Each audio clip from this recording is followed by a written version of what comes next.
What's up, guys? Dave here. This is the Edelbrock AVS2 650 CFM. This is the 1906 model. Obviously, I've taken the upper half off. I'm going to change out the jets here. If you see right there, that's where your metering rod or your needle goes in. But I noticed when I took this off, it was quite dirty in this bowl here. Everything was pretty dirty down in there. Now, I've only had this car for 6 months. You know, never had this carburetor apart. But down in there was pretty rough. In fact, it still is. So I'm going to clean it a little bit more. Just wanted to show you that real quick. It's not that bad to take the lid off. You just remove all those screws around the perimeter of the lid. You know, go ahead and take out your metering rods with your T15 Torx, and then use your T20 Torx to remove these screws. Seriously, not a big deal. I know a lot of people are afraid to do it. It's not that bad. Obviously, you can see how it sits. And you have to disconnect the linkage all the way around. Disconnect the linkage for the choke, for the throttle pump. You know, just disconnect all of your linkage and don't lose those little clips.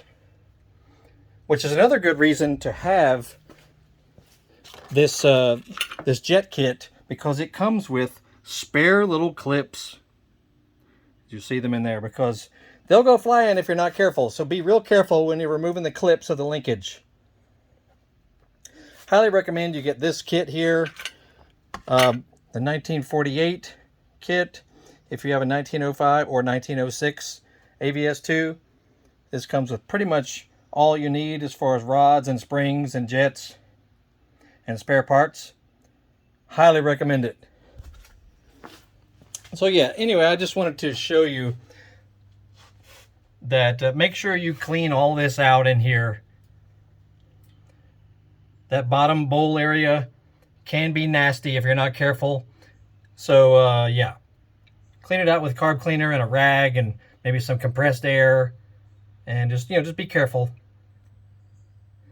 And we got tons of other videos about this car and other stuff on our channel, so make sure you see the thumbnail link that pops up at the end of the video. We also have our social media links in the description. And if our video or any monetized YouTube video helps you, make sure you click the thanks button underneath the video, and you know, you can shoot a little donation to the channel. It definitely helps. There you go. Edelbrock AVS2. This is the 1906 version. And anyway, seriously not that bad to take it all apart. Y'all have a great day. We'll see you.